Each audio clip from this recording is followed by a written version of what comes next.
Rhaif had never been happier to hear the crack of a whip. The pain cry that followed echoed down the dark tunnel to him.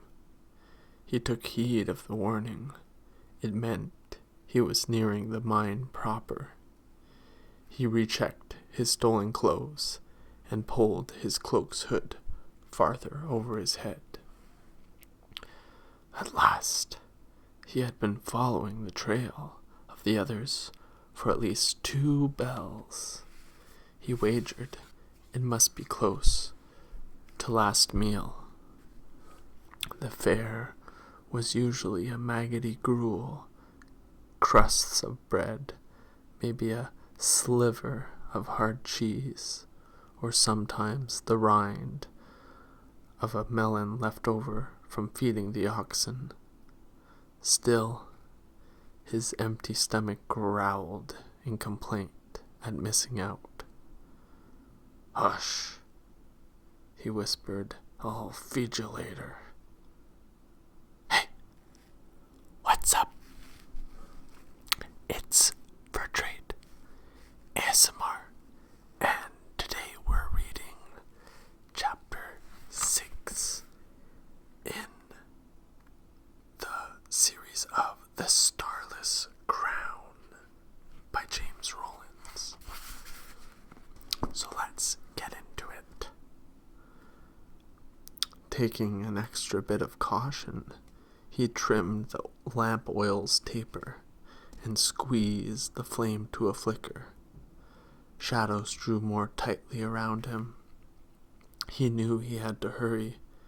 If it was indeed close to last meal, that meant that the hundreds of overseers would be corralling their charges into the various galls, and afterward heading topside, leaving only a bare few to watch over the mines.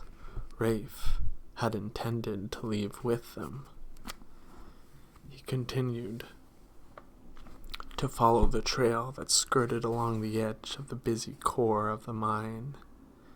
Clearly, the Rhaif did not want to be spotted, let alone draw attention to the mystery hauled forth from the copper egg. For now, that worked for Rhaif too.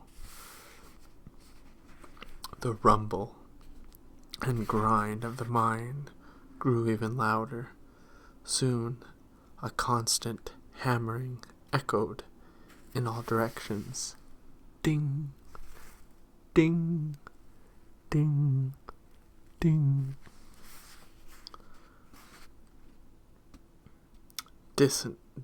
Discordant and arrhythmic, interrupted by barked orders and harsh laughter. It was all undercut by a cacophony of squealing wheels on iron tracks and the strident whistles from the mine's many shafts, where tubs full of chalk and coal were hauled upward and lowered empty. Rhaif had long grown accustomed to it, barely heard it any longer, like the beat of his own heart.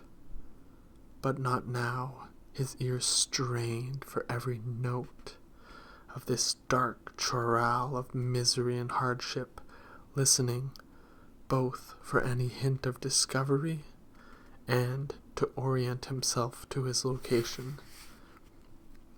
He was fairly certain he had his bearings. His nose picked out the scent of the burning brimstone from the smelting fire's topside, which only could be smelled near the main shaft. I must be close. He tightened his jaw. Muskin's body could be discovered at any moment. When that happened, the mine would ring with gongs and every shaft would be sealed or guarded. Then the hissing thylosaurs would be set loose on the trail, following the blood scent with their flared nostrils and running down their prey, namely Me. Rhaif checked the dark, damp side of his cloak. The blood stain had mostly dried, making it almost indistinguishable from the blue of that cloth, but would not fool the sharp nose of a thylosaur.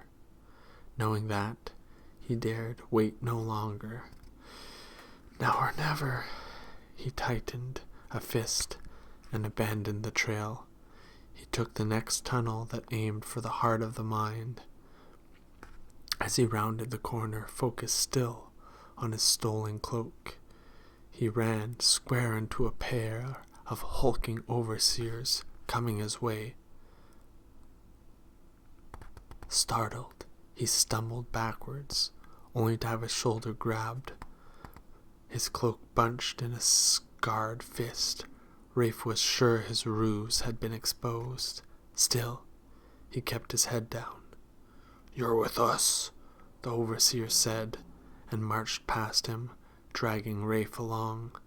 He dared not resist, but tried his best. I dumped my crew and was headed topside."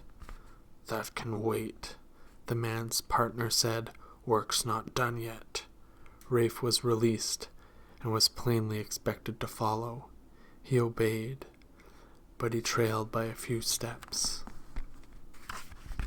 In another few breaths, he found himself back in the tunnel he had abandoned a moment ago. "It seems I'm destined to walk this path," the overseers grumbled to each other, looking no more pleased than Rhaif about this extra duty.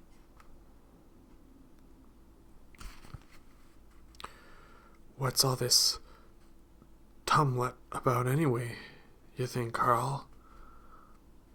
A heavy shrug. "Best not to be too curious, Beryl." Rhaif wished he himself had heeded that wisdom earlier. Beryl leaned closer. "Word is that they're shriven about." The other scowled. "What did I just say?"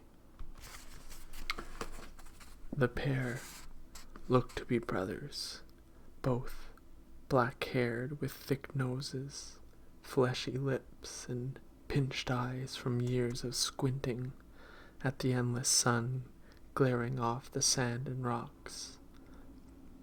Only the crisscrossing of scars mapped their faces differently. Rhaif's mother was from across the seas, from the highland forests of the Cloudreach. He only had vague memories of her. She had been civelette, with fiery hair and pale skin.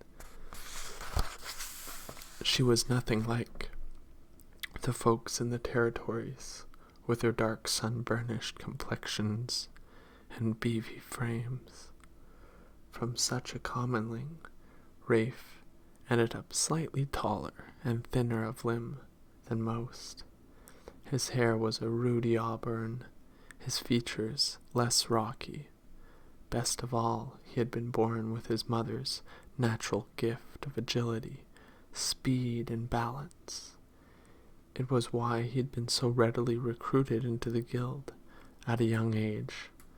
Slippery as a fresh-oiled eel, Lyra had once described him, encompassing both his body and his skills. "Be quiet now," Harl warned, nudging and pointing ahead. Their two bulky forms blocked Rhaif's view. He heard voices carry back to him from the tunnel. He recognized the low tones of the Rhaif, accompanied by the cowed acquiescence of the mind's maelstrom. Rhaif inwardly winced.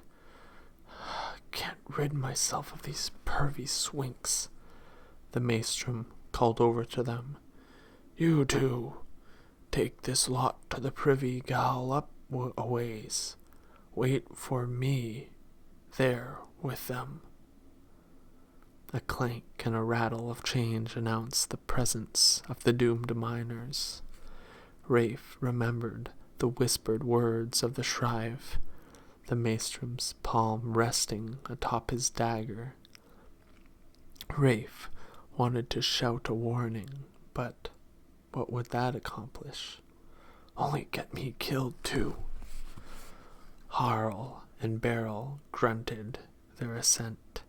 They hurried forward, exposing Rhaif to the attention of both the maestrum and the Rhaif. He kept his face low, which was not unusual in the rare presence of such a holy man, for someone who had achieved the status of High Christ in both alchemy and the religious orders. Even the two brothers hurried past with hardly a glance. The maestrum turned away with a command for Rhaif. "And you, help me with this." The Rhaif stood bent over the figure of a bronze statue. It had been laid atop a wheeled flat cart. The man's hands hovered over the gilded shape, not touching, as if they were warming his palms over a fire. He finally straightened and turned enough to reveal the black tattoo across his eyes. "Follow me," he ordered, and led the way into a side passage. "And be alert. Maestrum, Keel." Keel waved Rhaif to his side. "Get your arse over here." Knowing he could not refuse without drawing attention, Rhaif hurried over. The flat cart had a front and rear hand grip. Keel took hold of one at the back. Without being told, Rhaif edged around the cart to reach for the other. Together, they set off along the tunnel, Rhaif pulling, Keel pushing. After a time, as they rolled after the Shriv, Rhaif found his gaze returning to the bronze figure. He studied her unblemished form, free of any tarnish. He was awed by the curve and the smooth suppleness of her shape. He kept returning to her face. He remembered the serenity captured there. Only now, from this angle, it looked slightly less peaceful. The perfect brow bore no crease, but looked close to pinching with concern, and the full lips appeared drawn thinner. He cocked his head back and forth, squinting at those eyelids. He remembered thinking they had started to open, but now they were plainly sealed, fused even, showing no gaps. He noted tinier details. Fine wires, a darker bronze, represented delicate lashes. Even the hair, which he had thought was a solid plate, was made of an intricate twining of bronze filaments. It made no sense to him. Why go to such detail? The cart bumped over a ridge in the floor, interrupting his reverie. "Watch yourself," Keel warned. "I'll stripe your hide if any harm is done." Rhaif grumbled an apology and focused on the path behind the robed Shriv. He guided the cart to as smooth of a course as possible.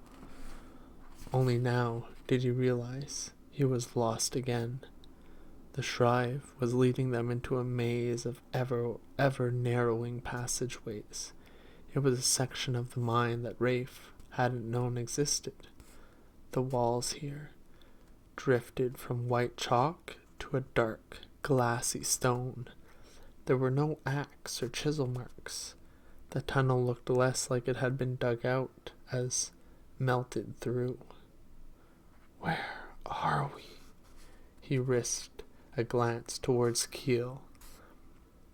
Even the maestrum looked disconcerted, his gaze nervously sweeping the tunnel as if he had never been here either. Finally, the Shrive led them to where the tunnel ended, at a bronze door. Black diamonds had been embedded in its surface, forming a curled asp, crowned in thorns. All knew that foul mark. The horned snaken, the sigil of the dark god Draic. Rhaif gave the Shrive a harder look as the man hauled open the thick door. While the Shriven were a reclusive bunch, there were rumors of a cabal within the order called the Ifelin, who pursued forbidden arts, ancient magics, and spiles of the darkest nature, and alchemies even blacker still. It was said that the Iflin worshipped Draic, marking their efforts with the horned snaken. Whispers spoke of blood rites, burnt sacrifices, and the summoning of daemons. Rhaif wanted to run and keep running, but he caught a firm scowl from Keel. The maestrom's expression was easy to read. Move, and you die. With the door open, the Shrive stepped through and waved for them to follow. Bring the statue to the center. Rhaif balked, but Keel pushed the cart, ramming it into him. With no other choice, Rhaif guided the statue across the threshold. The next room was a circular chamber with a domed roof. All the glassy surfaces have been polished into 1,000-faceted mirror reflecting everything, which dazzled to the eye and confused the gaze. It was like walking into the eye of an oxfly. The view was further confounded by the clutch of figurines that swept down upon their group, circling the cart. Their movements, reflected all around, churned his stomach. Rhaif had to look away. He focused on the cart and the statue. But from the corner of his eye, he spotted a shuffle of robes and faces, banded in black. More Shriven. The one who led them here met 3 others. They spoke rapidly in a tongue Rhaif did not know. The others were far older, wrinkled and pocked. One's features looked more skull and flesh. Then another figure jostled forward. Rhaif's fingers tightened on the cart's iron handle. The gods have surely cursed me. The last of the group was a black-haired man. He was tall with a pointed face, his chin and cheeks shadowed by a trimmed and oiled beard. He wore silken trousers, polished boots, and an embroidered leather vest. He also carried a sheathed sword at his hip, the pommel topped by a priceless diadem of sky iron. 2 years ago, Rhaif had tried to steal that blade. He lowered his face and shook the edges of his hood lower. He did not know if the arch-sheriff of Anvil would remember him, but Rhaif dared not risk being recognized. Not here. Not now. What is Latch doing in chalk 100 leagues south of Anvil? A clue came from the man's next words as he stepped up to the cart with the Shriven. I don't understand. How could this accursed object turn the tides of the coming war?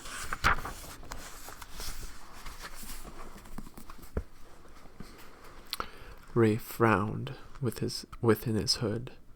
Before he was sentenced to chalk, there had been rumblings of a conflict between the northern kingdom of Haelendi and the lands of the southern Clash. Apparently, over the past couple of years, tensions had only worsened. One of the Shriven attempted to answer Lack's query.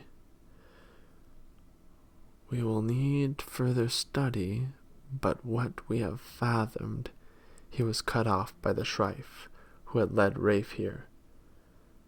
Best not to let our conjectures and speculations rest, Scarron, he intoned, until we know more. The other's eyes narrowed to slits, but his head bowed. Yes, until we know more, Scarron repeated. You are indeed correct, Worth. Clearly, the leader among them, Worth turned to his other brethren. Now that we have confirmation, go prepare what we need. A nod answered him. We've already consecrated a blood bearing. He motioned to the shrine next to him. We'll fetch it here. Very good. The two set off towards a small door on the far side of the room. As they waited, Worth turned to Arch-Sheriff Lack, but his gaze fixed to the statue. We registered its stirrings 7 days ago. It's what drew us all here. Why was I not alerted at the time? We wish to be certain first. As you've witnessed, you arrived at a fortuitous time. What with that quake erupting as you entered the mine, maybe your presence even played the fateful role. If so, I would suggest Lord Draic deems you one of great importance and worth. Latch stood straighter. All of Anvil knew of the Arch-Sheriff held himself in the highest esteemed and absorbed praise like a watered weed. Still, the sick set of his lips revealed a measure of his uneasiness at this particular honor. All knew it was seldom good to draw the gaze of the dark god. Latch swallowed hard and pointed to the statue. What do you propose we do with it now? A simple test to ensure the ancient texts prove true. And after that, I suspect we'll need at least another moon's time, maybe twice that, before we will know if there's any value in this artifact beyond academic. The door at the back opened again, and the two Shriven returned, leading a huge Gain. Rhaif gaped at the hulking servant, who had to bow through the doorway. Bald-headed and craggy-faced, he looked more like a boulder that had sprouted rocky arms and legs. He was naked, except for a loincloth. His muscles rolled under the hairy mat of his chest and legs. Rhaif had rarely seen such tribesmen. They hailed from the steppes of northern Aglaropak, a land far to the west. The Gin were considered dull-witted, often used for the hardest labors. But this man bore 100 brands scarred into his flesh, ancient alchemies of submission and control. The figure pushed a rolling cart, twice the size of those used to haul ore. Atop it rose a complicated sack of steel, bronze, and copper structures, like a tiny version of a shining city. Each was connected and intertwined to its neighbor by a baffling labyrinth of copper tubes. Throughout, tooth gears turned in some arcane spectacle, perhaps driven by magic or alchemy. At the back rose a glass cylinder bubbling with a golden elixir. It reminded Rhaif of the fluid coursing across the inside of that infernal copper egg. Only here there was no glow or sheen. The Gin and two Shriven drew abreast their group. Only then did Rhaif spot what lay at the heart of the contrivance. A young woman, barely older than a girl, lay on her back, embedded with the monstrous contrivance, as if she were the foundations of the dread city. But that was not the worst horror. Rhaif gasped and backed away. He couldn't help it. But his reaction was ignored, especially as Keel did the same. Even the arch-sheriff paled and lifted a hand to his throat. The Gin pushed the cart alongside the bronze figure. Rhaif wanted to look away, but dismay gripped him. The girl had a window cut into her chest, exposing a beating heart and a pair of lungs billowing in and out. A tube ran into her mouth, connected to a set of moving bellows, not unlike those found at a smith's forge. The only bit of mercy found here was the girl looked gone from this world, alive, but not here. Her glassy eyes stared blankly at the domed roof. Her entrapped limbs did not fight the steel or the bronze that bound her in place. What is this? Locke asked, stepping forward and lowering his hand from his throat as his horror faded.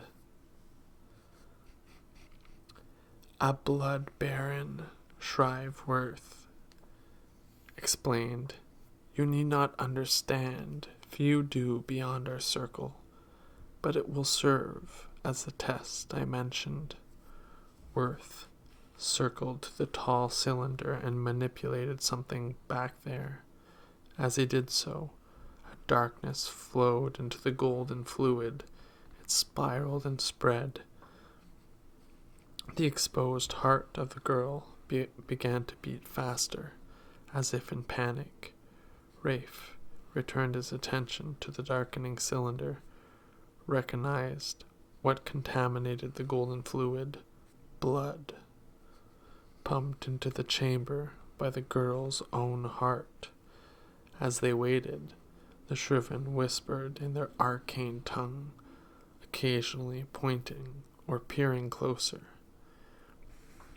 It did not take long before the beating heart slowed and finally diminished to a shivering quiver, then stopped. The lungs lost their air and sank into the chest. Worth nodded, clearly satisfied. He stepped around, drawing forth a tube that draped back to the dark cylinder. He crossed to the statue, and with the help of Rhaif Scarron, the two connected the tube to the figure's navel. Worth then nodded to another, who pulled the lever.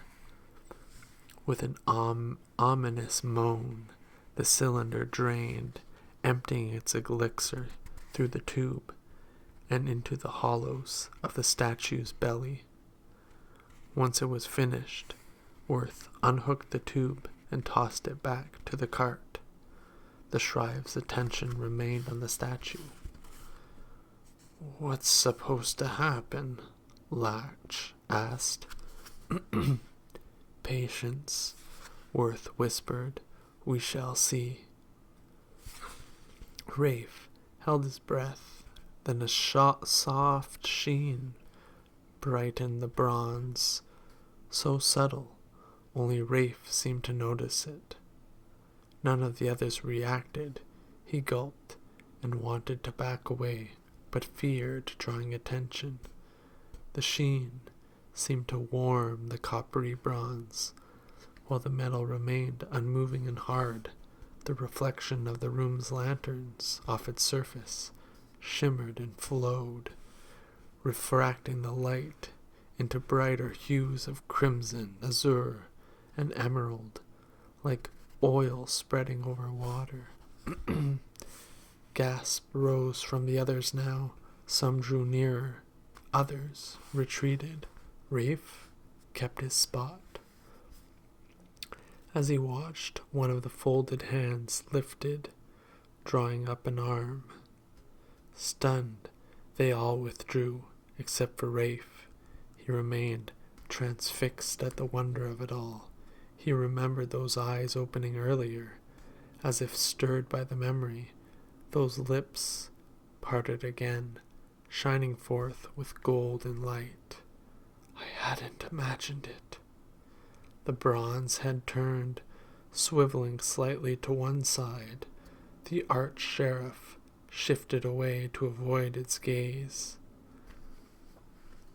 He kissed his fingertips and touched each ear, warding against evil. Rhaif simply stared, suddenly wanting to see what was behind that golden glow. But it was not to be. The brightness dimmed in those eyes, and the lids sank back closed. The arm fell back to its side, and the magic seemed to fade from its form. Even the shimmer of radiant oil returned to a dull bronze. No one moved.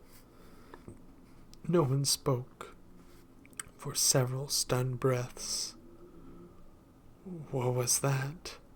Locke asked, his voice pitched high. What manner of demon did you summon in this shell? Not summoned, Worth said. Woken. What is your intent with it? Locke pressed. Worth's answer was full of dark hunger. It may take another moon or two before we can answer that. Countless more blood-barren sacrifices. Rhaif glanced at the dead woman and shivered under his cloak. Locke scowled, looking dissatisfied but also pale with terror. I cannot wait in the depths of chalk for such a long span. I've matters to attend in Anvil. As you should. Return to your duties and leave us to our own work. I will dispatch a skycrow, keep you abreast of our progress. We have much to study. I will leave you to it then. The arch-sheriff turned on a heel and headed stiffly towards the back door. He looked anxious to be rid of this place. Rhaif narrowed his gaze as Locke departed. Does that door lead to another way out of the mines? One kept secret from most? Before he could ponder it further, Shrive Scarron addressed Worth. I would like you to assess where the artifact was preserved. It might give us some guidance on how to best proceed from here. The others also mumbled their consent. Even Worth nodded. It's a trip well worth taking, I assure you. I had to hurry earlier, and haste in the scourge to knowledge. Rhaif kept his face passive, but his chest squeezed tighter. He pictured the copper egg, the body sprawled in a pool of blood at his entrance. He prayed the Shriven would put this off for another day. Worth ruined this hope with his next words. I'll take you now. I'm anxious myself to study it more.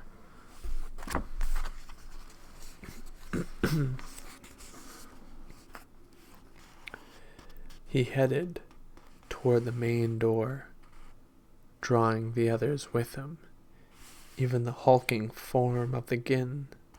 He stopped long enough to point to the maelstrom keel. "See to the prisoners from earlier. They must not share what we discovered." Keel bowed and prepared to follow. "It will be done." Rhaif took a step after them, but instead he drew Worth's attention. "You remain here," the Shrive instructed. "Guard the chamber. None must enter." Following the maelstrom's example, Rhaif bowed. It will be done." With that, the others reached the entrance, filed out, and slammed the bronze door behind them. Alone now, Rhaif turned to the statue on the flat cart and the cooling body of the poor sacrifice. His lantern, still hanging at his hip, reflected 1,000 times in the mirrored facets. He crossed over to the bronze woman. "I can't seem to escape you," he whispered. He remembered how the Wayglass's lodestone had directed him towards her, then continued to point after her, as if fixed to her, drawn to her. He could not dismiss a similar pull in his own chest, where there was a simple curiosity or something more profound. He felt a connection, as if massive gears had turned the skies and the earth to bring them together. He shook his head at such delusions, especially a lowly thief from Anvil. He pushed down such thoughts. He did not intend to stay a moment longer, with time running short. His best course was to seek another way out of the mines of chalk, hopefully through that back door Latch had used. Still, Rhaif stepped next to the flat cart. He reached and touched the hand that had lifted earlier, its movement fueled by forbidden alchemies. He found the bronze weirdly warm, but still hard and stiff, which made his heart sink. "What were you expecting, you daft swink?" He lifted his palm and turned towards the back door, knowing he must hurry. Before he could move away, he felt a touch. Then warm fingers closed over his hand. And that is the end of chapter 6.